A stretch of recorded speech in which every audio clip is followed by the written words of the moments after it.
Эмне үчүн биз саясатчылар коркушубуз керек?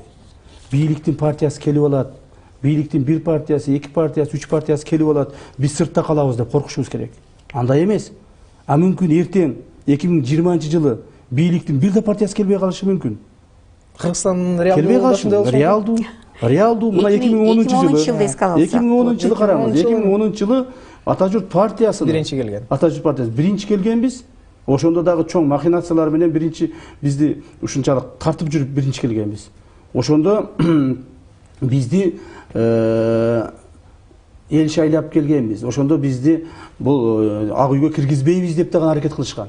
Бул кайсыл бир саясий топ. Биз бийликте болгон эмеспиз. Колубузда эч нерсе жок. Бизди кууп жиберишкен. Ошондо дагы биринчи болуп келгенбиз.